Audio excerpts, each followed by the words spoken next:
Donc on a été créé d'abord pour dominer sur la terre. Et la Bible dit que le péché est venu. Et lorsque le péché est venu, Dieu a créé un plan B, et un plan de rachat de l'homme. Et dans ce plan B, il donne à l'homme de dominer sur la terre et en plus de posséder également le ciel. Amen. Donc si tu es chrétien ou tu es venu ce soir pour juste aller au ciel, il y a un problème. Tiens, c'est pas par le ciel ce monde ici. Amen. Amen. Amen. On doit d'abord récupérer notre position initiale qui est de dominer sur la terre. Amen. Et en plus de cela, on va encore posséder le ciel. Alléluia. Amen. Donc, on est ici ce soir pour que Dieu puisse ouvrir nos yeux et nous permettre de récupérer notre position initiale afin d'être la personne que Dieu a toujours voulu que nous soyons sur la terre. Alléluia. Et donc, c'est une nuit de rencontre avec Dieu. Amen. Amen. Et à cette rencontre, le Seigneur va se révéler à nous. Je veux qu'on honore notre Père. C'est vrai qu'on l'a ordonné évangéliste, mais nous on voit au-delà d'être évangéliste. On voit un Père. Je veux qu'on acclame le Seigneur pour notre papa, le révérend Papa Prince. Acclamons le Seigneur. Acclamons le Seigneur avec l'adoration. Alléluia.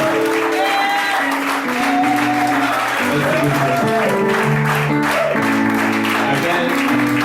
Acclame encore le Seigneur, s'il vous plaît.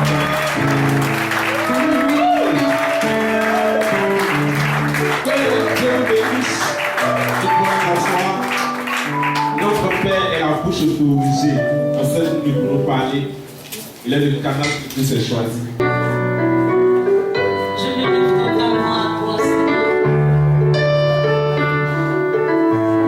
Je te lève mon cœur, je te lève mon âme, je te lève mon esprit, Jésus.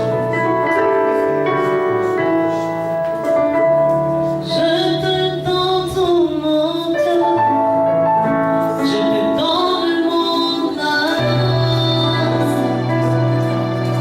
Je ne vis que pour toi,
Amen.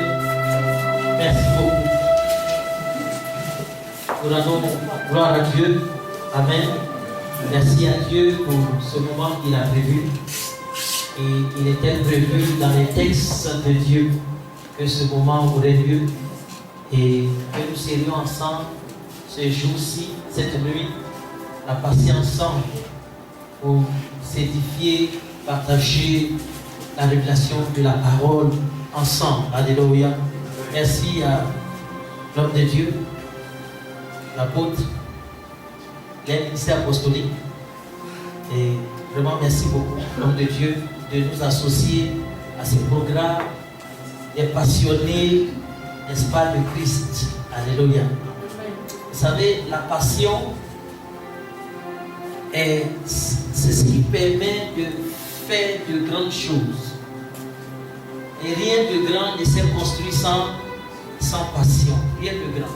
Donc quand on est passionné, on vise grand, on pense grand et on vit grand.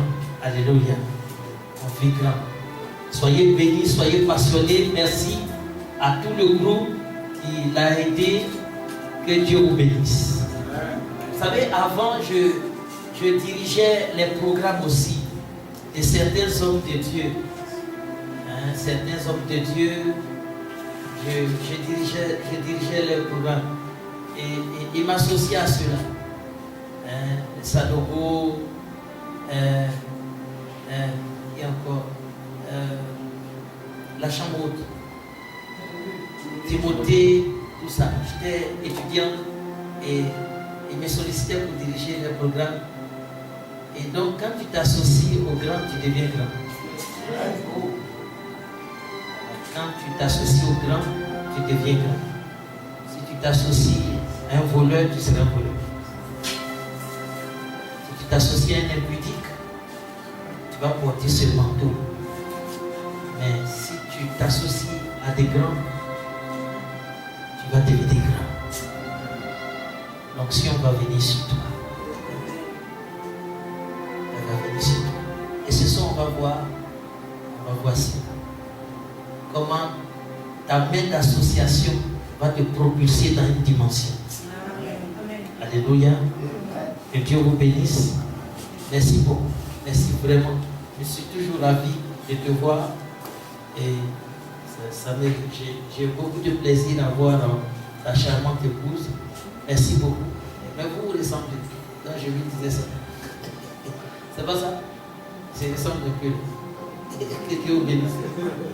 Bien, ça fait réjouir. Que Dieu vous bénisse.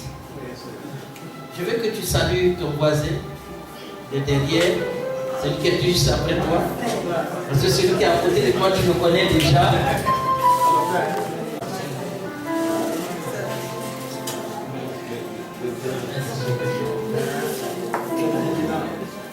Saluons maintenant la présence de notre Dieu, le Saint-Esprit. Saluons cette présence.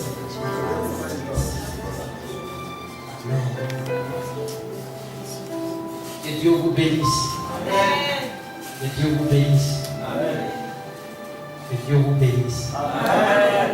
Qu'il vous bénisse au-delà de vos projets dans vos vies. Et il va le faire. Il va ajouter vous dire aujourd'hui à votre bénédiction. Amen. Amen. Amen.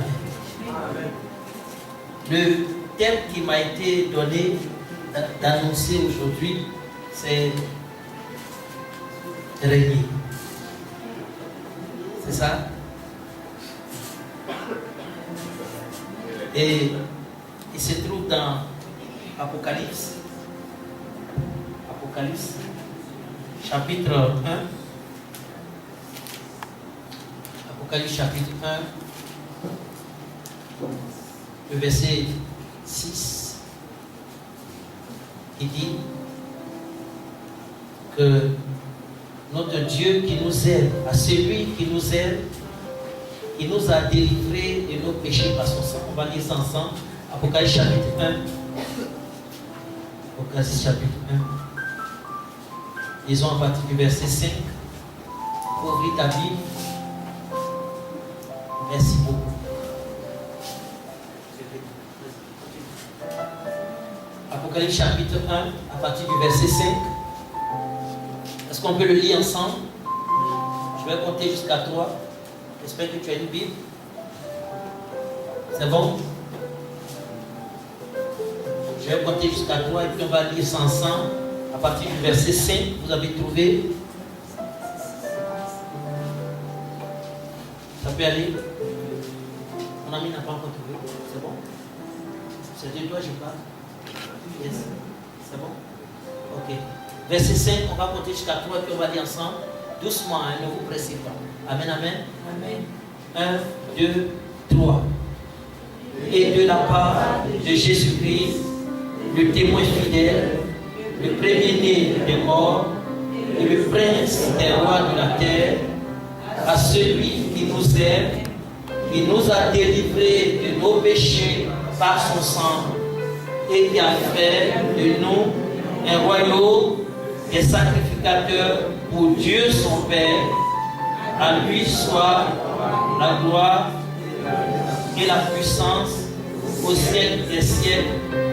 Amen. Alléluia. Gloire à Dieu. C'est un passage merveilleux que j'apprécie beaucoup. C'est un passage puissant. C'est un passage fort qui traduit tout ce que Dieu a prévu pour toi et moi à partir de ce passage. Lorsqu'on veut régner, lorsqu'on veut régner,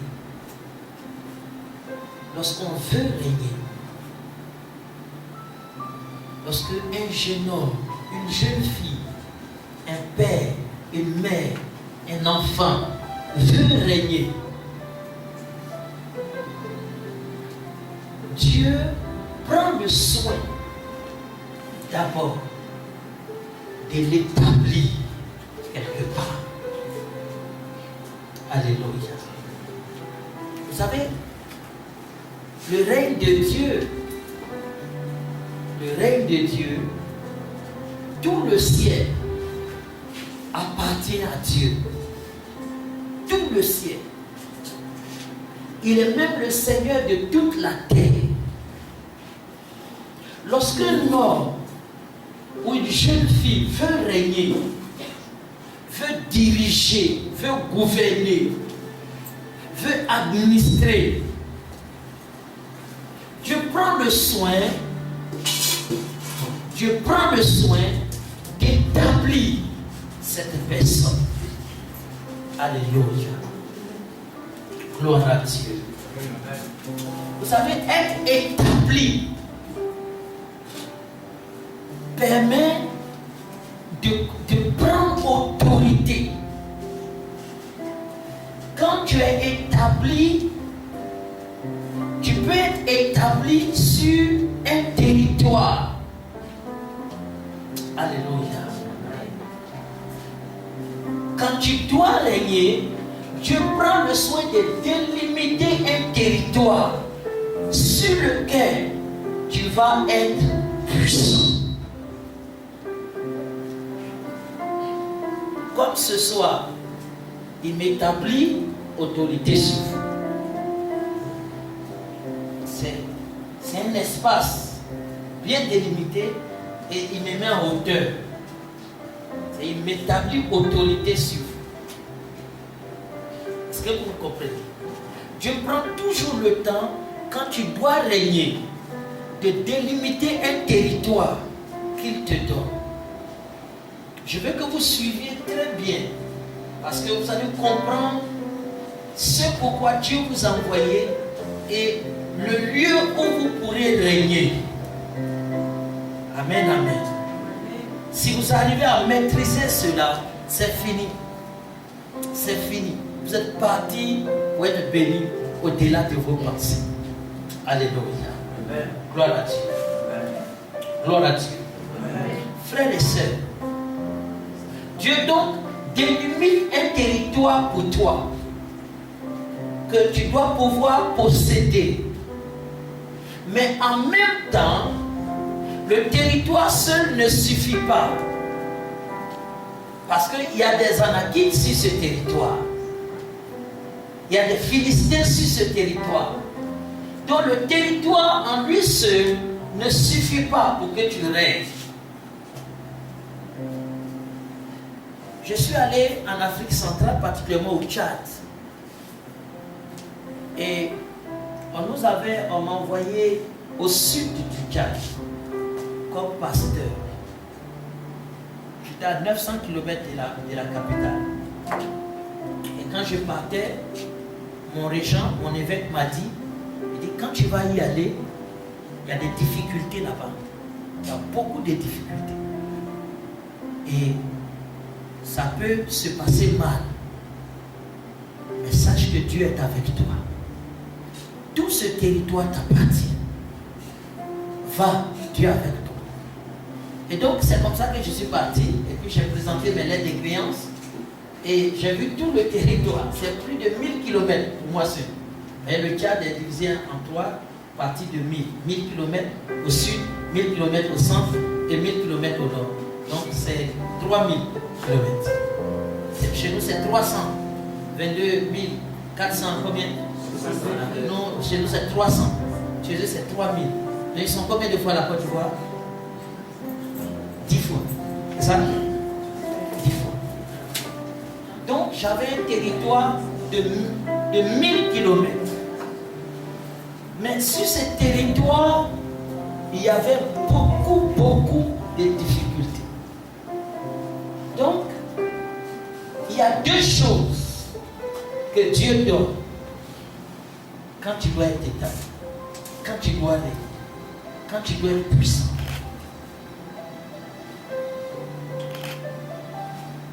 D'abord le territoire. Je veux que tu ouvres ton esprit à ça. Si vous voulez régner, il y a un territoire où vous devez régner. Quand un lion doit régner dans un endroit, s'il y a un autre lion qui est là, ils font quoi? Ils font quoi?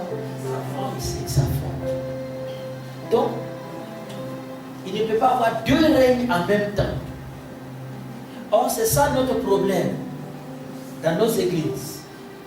Nous voulons tous régner. Mais celui qui est à côté de toi veut régner. C'est pas ça? Demande-lui, est-ce que tu veux régner? Il dit quoi? Est-ce qu'il t'a répondu? Donc vous voyez, ce soir par exemple, on va prendre 100. On a 100 lions qui sont là. Est-ce que vous croyez que 100 lions peuvent vivre ensemble? Peuvent régner ensemble? C'est pas possible. Donc pour que nous puissions régner, il faut que chacun ait un domaine où il va régner. Il faut que chacun ait un domaine, un territoire, une activité dans laquelle tu dois pouvoir régner. Un territoire, un domaine, une activité, une matière dans laquelle tu dois pouvoir régner. Alléluia. Gloire à Dieu. Est-ce que quelqu'un me comprend? Même dans le ministère, c'est pourquoi Dieu dit qu'il a appelé les uns comme prophètes, docteurs, apôtres, évangélistes. C'est pas ça? Pasteurs, pour le perfectionnement des saints et pour l'édification de Dieu. Chacun a un domaine dans lequel il doit exceller. Une matière, même à l'université. Il y a les mathématiques, il y a la chimie, il y a la biologie, il y a quoi encore? Il y a l'informatique, il y a quoi? Tout ce que vous connaissez. Qui sont des domaines bien précis où Dieu cherche des gens pour exceller. J'ai été invité récemment à Koumassi pour un programme de jeunesse. Et puis je disais que celui qui a la plus belle maison en Côte d'Ivoire, c'est un frère. C'est un frère. 3 niveaux avec piscine en hauteur là-bas. l'hélicoptère peut atterrir sur son immeuble. C'est un frère. Il a son matelas là, c'est particulier. Quand tu te couches dessus, il y a des choses qui te touchent dans le dos, comme si ça te passe. Ça touche quand tu rentres à l'intérieur. Quand tu veux rentrer, ça s'ouvre. Quand tu rentres à l'intérieur, ça bouge, les trucs là viennent te coigner comme ça. C'est extraordinaire. Quelqu'un me dit Amen.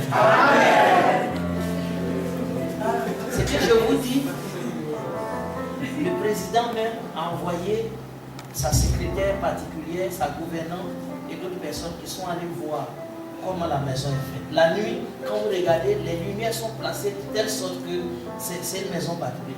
Les gens disent non, c'est un mystique, c'est un quoi. Donc les gens sont étonnés. Non, c'est un chrétien. Dieu m'a établi pour que je sois dans les dimensions. C'est une décision intérieure d'abord. C'est pourquoi le lion, quand il se lève le matin, il fait quoi? Sa première réaction. Les autres animaux se réveillent comme lui. Mais quand lui se lève, là, il fait quoi? Il rugit d'abord. Pour déclarer qu'il est là. Et tous les animaux qui voulaient aller boire de l'eau, disent, petit plein est là. Les gens vont dire que tu es là. Amen. Dieu suscite des situations pour te mettre en connexion avec quelqu'un. Souvent tu peux regarder que non, qu'est-ce qui m'arrive, ceci, cela. Souvent le plan de Dieu est particulier pour toi. C'est que tu vois comme un échec, une souffrance. En réalité, c'est une opportunité pour toi.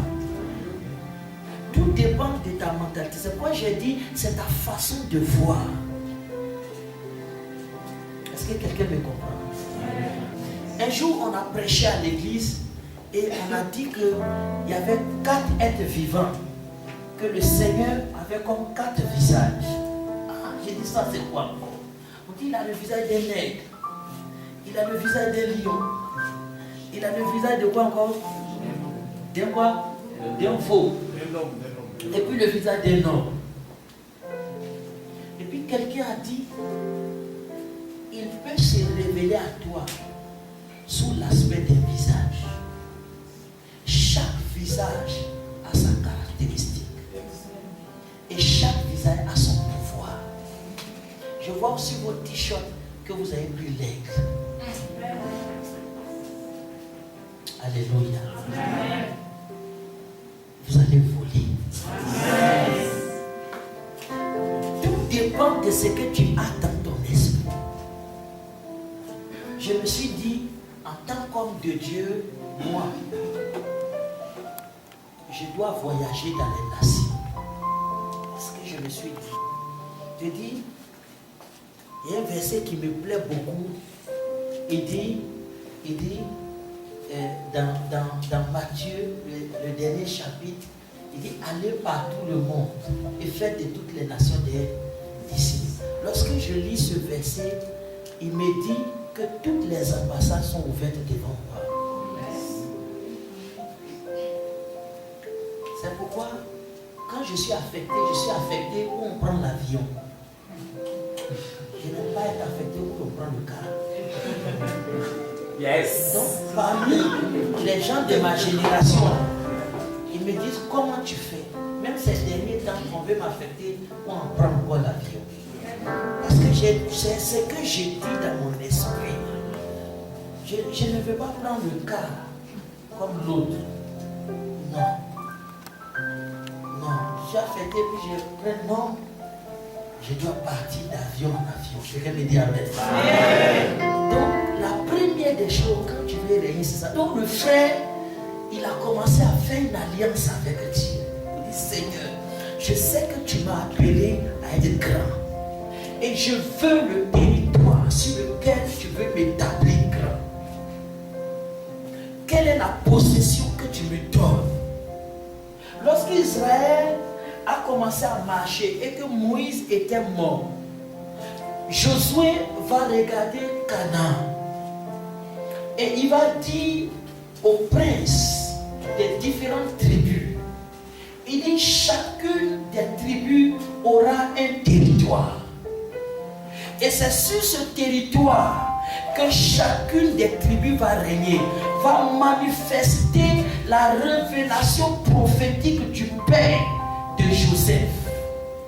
Il disait, Judas, lion, voici ta part, voilà ce que tu vas incarner. Il dit, Dan, voici ce que tu vas incarner. Il dit, Issachar, voici ce que tu vas incarner. Mais ces paroles prophétiques sur ces hommes devaient se manifester sur des territoires. C'est pourquoi je t'ai dit, tu auras ton territoire. Et ta domination sera grande. Amen. Alléluia. Ce frère-là va prier, va faire alliance avec Dieu.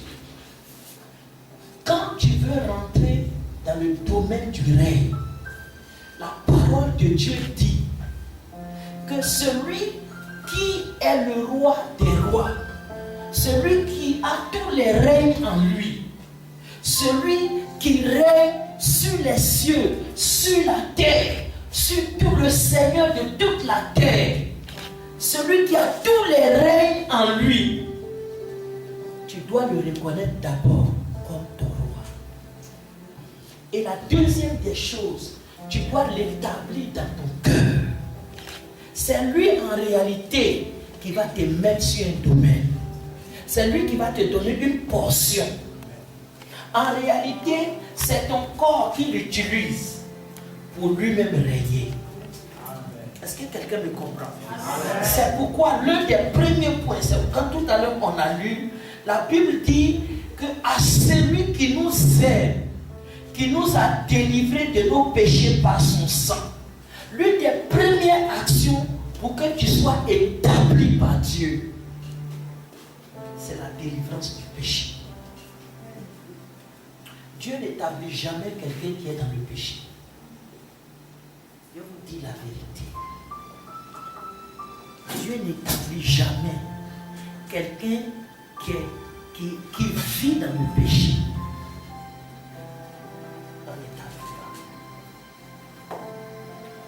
Si tu vis dans le péché, tu ne peux pas être établi.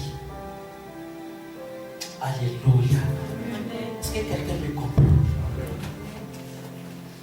Si tu vis dans le péché, tu ne peux pas être établi. Vous allez voir tout à l'heure quand on va prier, la gloire de Dieu va jaillir sur toi. Elle va jaillir sur toi.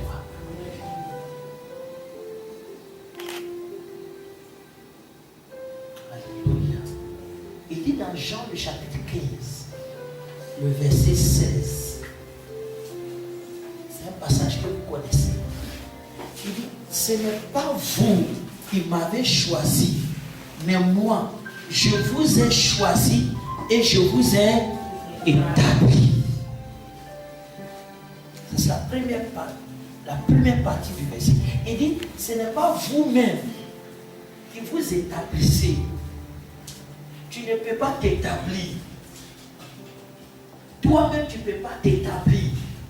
Parce que quand toi et moi, on est là, tu ne peux pas t'établir. La jalousie va te détruire. Ta camarade, ta propre camarade de chambre, elle va te piéger. Elle peut t'arracher même ton fiancé. Quand Dieu t'établit, il te donne un territoire, une possession, un domaine. Mais ce que Dieu te donne en plus, c'est une matière dans laquelle tu dois exceller. Une onction, une réflexion, une idée, une formation, une science, une connaissance dans laquelle tu dois exceller. Alléluia. Dieu peut te dire en tant que pasteur, fais un programme à LFA. Dès que tu retardes 1 mois, 2 mois, il dit à quelqu'un d'autre de faire le programme. Souvent tu es là, tu dis, le programme, je voulais faire, quelqu'un fait ça. C'est tout parce que tu as trop réfléchi, tu as trop mis du temps.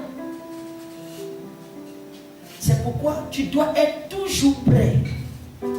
Et avoir le deuxième point, c'est la connaissance pour que Dieu t'établisse.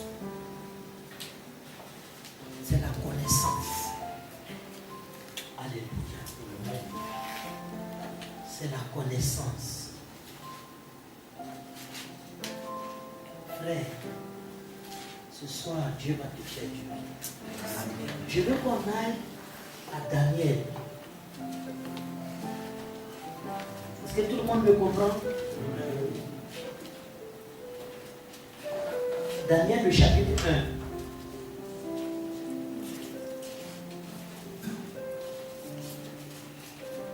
À partir du verset 29.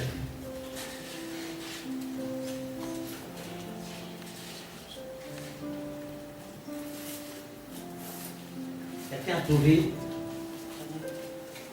Daniel chapitre 1 à partir du verset 19. Vous avez trouvé?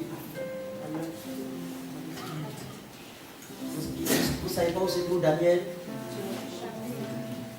C'est là. Il dit, Daniel chapitre 1, il dit au terme fixé, c'est ça, par le roi, pour qu'on les lui amena, le chef des eunuques les présenta à Nabuchodonosor. Le roi s'entretient avec eux, et parmi tous ces jeunes gens, il ne s'en trouva aucun comme Daniel, Anania, Michaël et Azaria. Il fut donc admis au service du roi.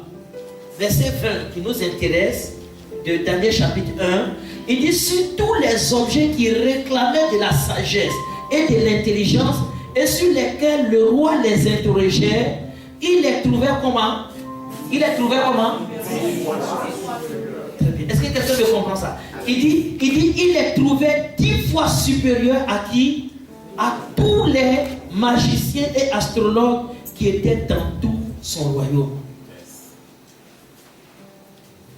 Daniel, Anania et ses frères avaient l'esprit 10 fois supérieur à l'esprit des autres.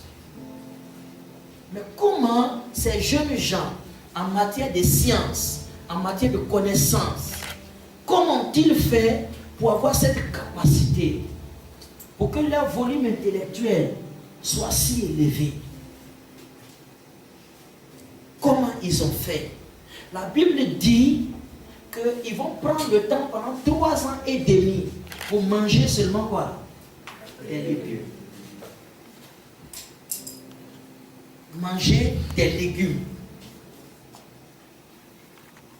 Manger des légumes. Est-ce que quelqu'un me comprend?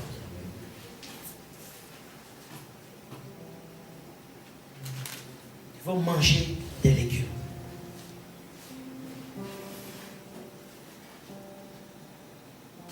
Verset, pour que vous compreniez bien, Daniel chapitre 1, verset 5. Verset 5, il dit quoi? Le roi leur assigna pour chaque jour une portion des mets de sa table et du vin dont ils buvaient, voulant les élever pendant combien? Pendant 3 années, au bout desquelles ils seraient au service du roi. Mais la Bible dit que tous ces frères-là, ils vont refuser de manger et de boire les mets du roi, les mets souillés, la nourriture souillée. Et ils vont demander à l'eunuque de leur donner des légumes. Et ils vont faire un essai. D'abord, combien de jours? 10 jours d'abord. Si leurs visages sont en embonpoint, alors ça va aller. Mais si leurs visages sont devenus maigres, ils vont manger les mets. On dit après les 10 jours de jeûne, où ils mangeaient des légumes, leur visage était comment? En embonpoint. Donc, c'était un exercice qu'ils ont fait pendant combien de temps? C'est au bout de 3 ans qu'on les a appelés. Au bout de 3 ans. Donc pendant 3 ans, ils ont pris le temps de faire quoi? De manger des légumes, de boire de l'eau. Je vais parler d'abord de ton intimité avec Dieu. Si quelqu'un me comprend. Eux, ils voulaient qu'on les établisse comme des préfets sur les régions. Mais c'était des esclaves. Ils étaient des esclaves. Ils ont été battus. Et ils sont venus comme esclaves. Et comme ils étaient enfants de roi, On dit on va prendre quand même les enfants de roi pour voir. Et parmi les enfants babyloniens, eux, ils vont décider d'entrer dans une période d'intimité avec Dieu. Et dans ce moment d'intimité pendant 3 ans, la Bible dit qu'au bout de ces 3 ans, ils vont avoir l'esprit 10 fois supérieur.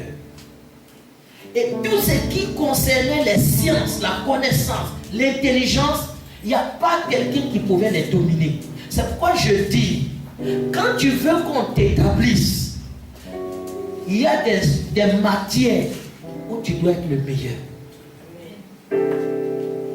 Il y a des types d'onction que tu dois avoir. Même si tu es pasteur, nous sommes 3 pasteurs. Peut-être nous tous quand on prie, il y a manifestation. Mais tu dois être tranchant. Ton ministère doit être authentique. De sorte que dans ce domaine, si c'est la guérison, quelqu'un ne puisse pas faire mieux que toi. Si c'est le prophétique, quelqu'un ne puisse pas faire mieux que toi. De sorte que tu règnes dans ce domaine. Est-ce que quelqu'un me comprend? Si c'est la révélation de la parole, tu dois être le meilleur. Tu dois avoir la connaissance infuse dans ce domaine. Dieu donc veut établir des personnes qui vont régner, mais Dieu n'établit pas des boucs. Dieu n'établit pas des vauriers. Dieu établit des gens qui excellent dans des domaines bien précis. Alléluia. Est-ce que quelqu'un me comprend? Le règne de Dieu, c'est d'abord la possession, le territoire, le domaine, mais c'est aussi la connaissance et la science. Amen, amen. Dans la mission dans laquelle je suis, nous sommes 587 pasteurs ordonnés. 587. Mais comment on va te connaître? Dès que tu as affecté à Lapidou là-bas, tu es dans ton village là-bas. Comment tu vas faire pour venir à Abidjan? Et quand tu sors net après les 3 ans de formation, où on t'envoie là? Il n'y a pas de... Où on m'a envoyé là? Il n'y a pas de réseau, c'est dans la forêt classée.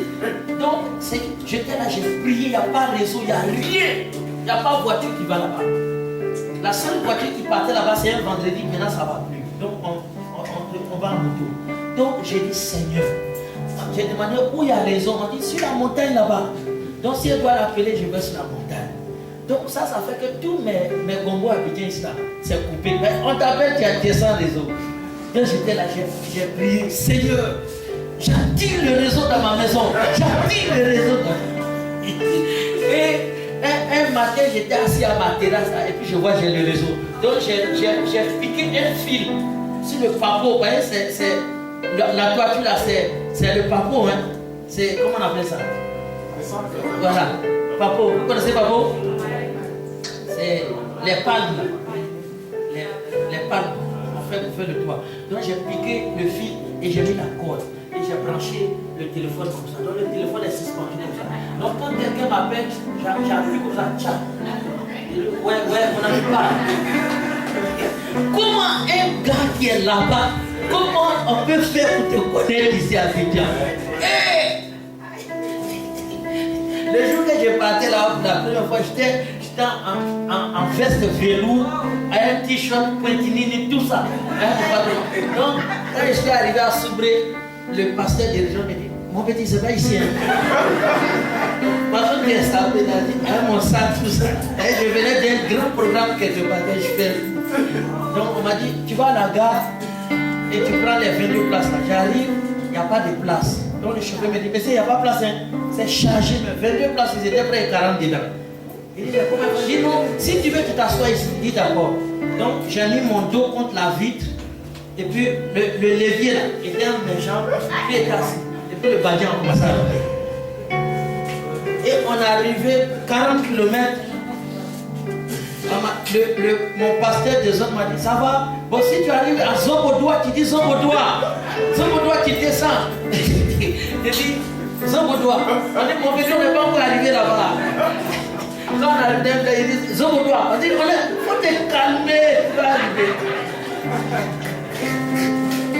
Et quand je suis arrivé à Zobodoua, on dit, Zobodoua, c'est ici, je suis descendu. J'ai dit, yes. Et j'étais comme partout dans la poussière. Et subitement, je vois un monsieur qui sort dessous les arbres. Il dit, c'est vous le pasteur? J'ai dit, oui. Il dit, c'est moi le diacre. Il dit, diacre, ça va bien? Il dit, bon, l'église est où? Il dit, c'est pas ici, hein.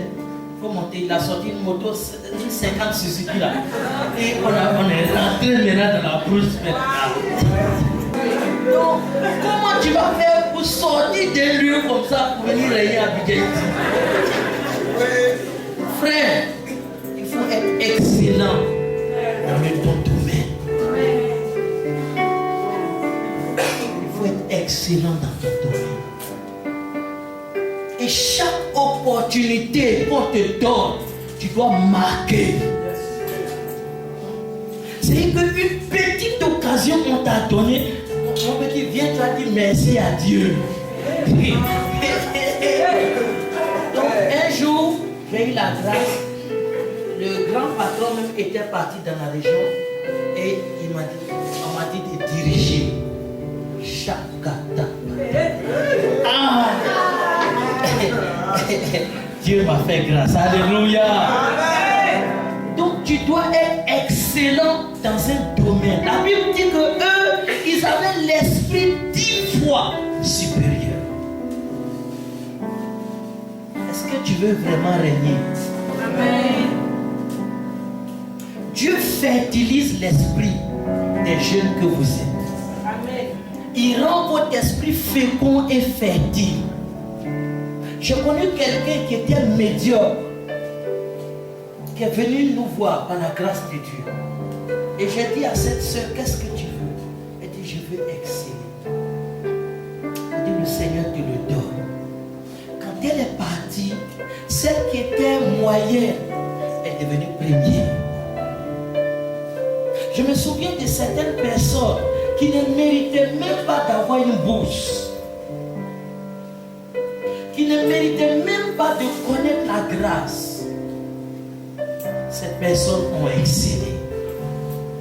Je connais un frère qui avait tellement la souffrance dans sa vie. Il m'a dit, mon projet c'est d'aller à l'INPHP. J'aspire à cela, homme de Dieu. Mais je ne connais personne. Comment tu vas m'aider? Je dis, le Seigneur notre Dieu est capable. Est-ce que tu sais que Dieu est capable? Dieu est capable de te donner une opportunité. Il a dit, tu veux partir où ça? Il m'a dit, j'ai dit, Ayam Sokro dit oui. Il dit, donne tes mains. Seigneur, c'est là-bas qu'il veut partir. Fais cette grâce.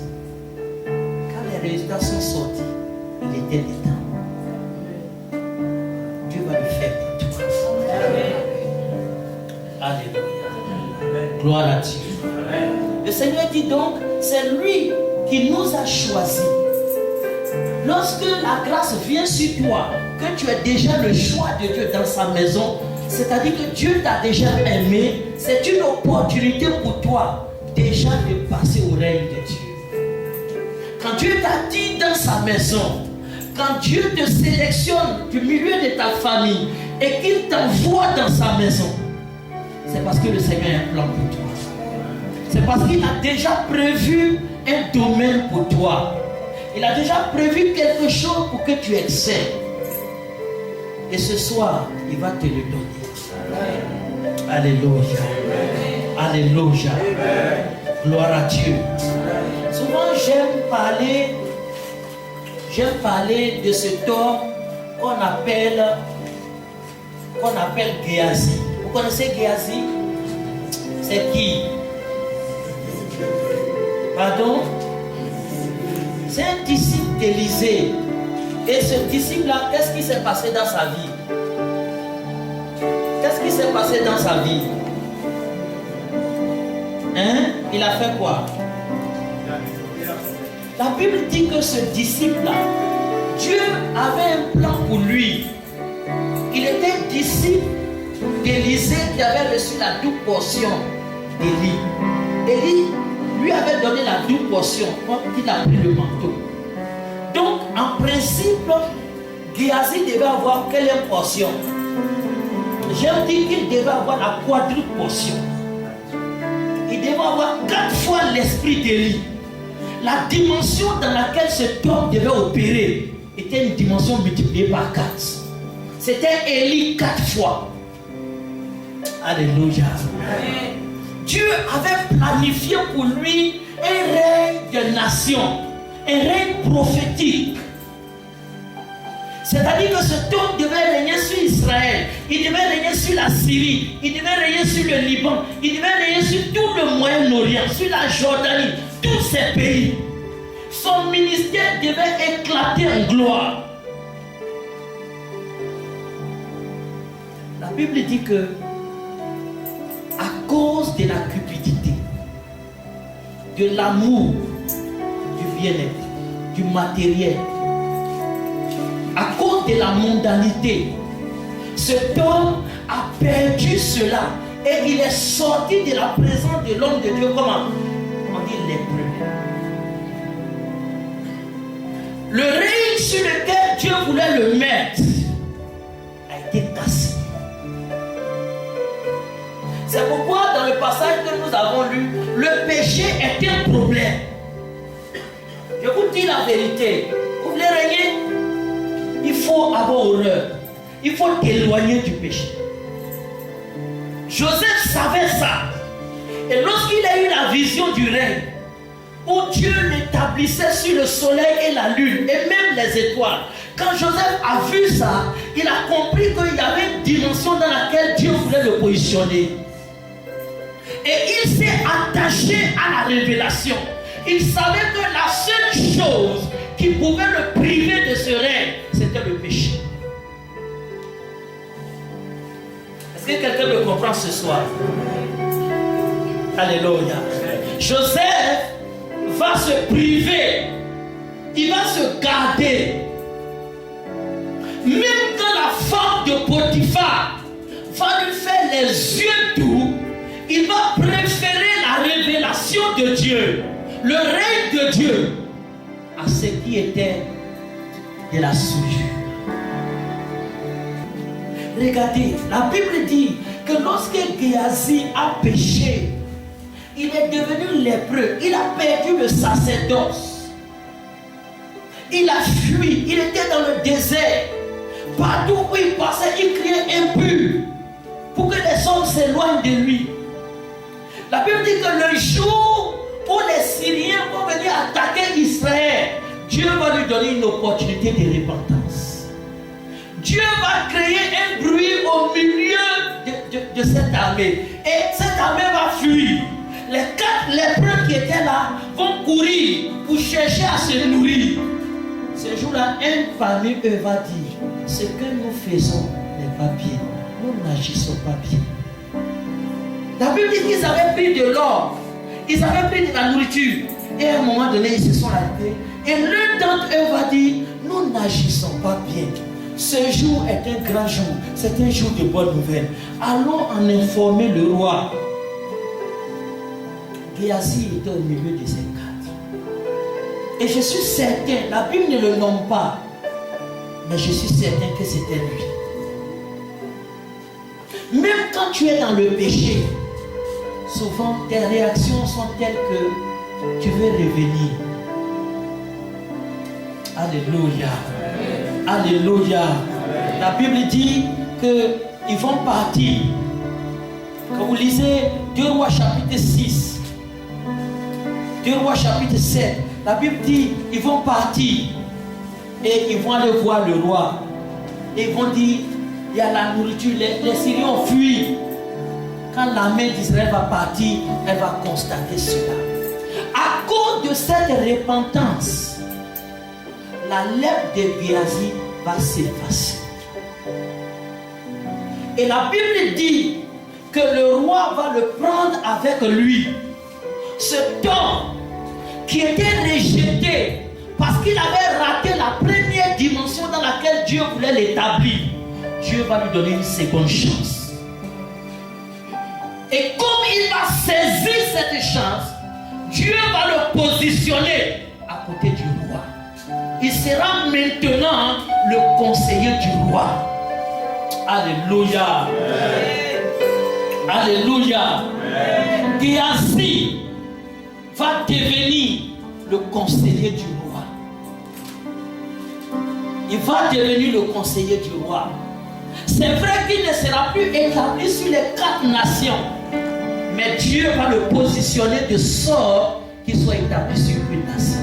Je vais te dire, quel que soit l'état de péché dans lequel tu es, si ce jour tu acceptes simplement de dire ce que je fais n'est pas bon, le Seigneur va te remettre ta dimension. Alléluia. Gloire à Dieu. Alléluia. Il y a des gens ici qui vont aller très très loin. Je sens l'onction déjà qui me dit qu'il y a des gens qui vont aller très très loin. Très loin. Très loin. L'onction, la portion de l'onction que Dieu va te donner va te propulser. Ça va te propulser. Quand tu vas chanter, la grâce sera sur toi. Il y a une enveloppe qui sera sur toi, comme une nuée. Et les gens vont te regarder, ils vont te désirer. Ils vont t'inviter dans des petites cérémonies closes pour que tu chantes dans la gloire de Dieu. Ces opportunités vont te faire baisser. Et tu es là ce soir. Le Seigneur va te visiter aujourd'hui. Il va te visiter. Et il va enlever tous les obstacles devant toi. Il va enlever tous les obstacles devant toi. Tous les vents contraires qui travaillaient contre toi. La tempête qui s'était levée contre toi. Dieu va l'arrêter. Et il va te révéler ce que tu dois devenir aujourd'hui même. Alléluia. Est-ce que quelqu'un veut régner? Est-ce que quelqu'un veut régner? Acclame Jésus.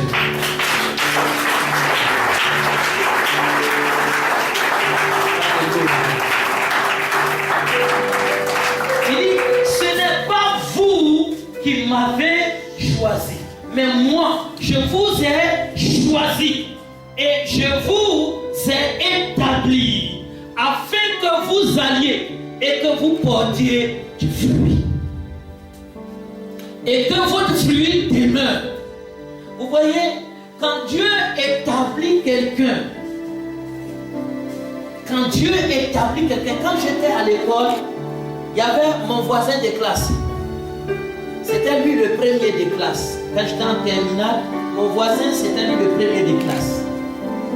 Et puis, moi, je suis devenu chrétien. Et lui, il était un catho, il avait fui le séminaire et puis il fumait. Et je suis arrivé dans l'école. Et je lui ai dit, au premier trimestre, il était premier. Et je lui ai dit, tu sais que c'est ma place que tu as pris là. Il dit, pour quelle place là? Tu veux t'asseoir ici? Je ne parle pas de m'asseoir où tu es. J'ai dit, premier là, c'est pour moi. Il dit, depuis la seconde, là, les gens, je les bats sur moi. Quand tu viens d'arriver, tu dis quoi? J'ai dit, la Bible dit que je dois être à la tête et toi à la queue. Il dit, mais moi aussi je suis chrétien. J'ai dit, puis tu fumes. Tu n'es pas un chrétien, tu es un sorcier. Tu n'es pas un chrétien, c'est moi qui suis le chrétien. Je ne fume pas, je ne bois pas. Il dit, bon, on va voir ça au deuxième trimestre. Et il a mis une craie, il a tracé au milieu de nous. C'était la ligne de démarcation. Donc je suis resté là, lui il est là.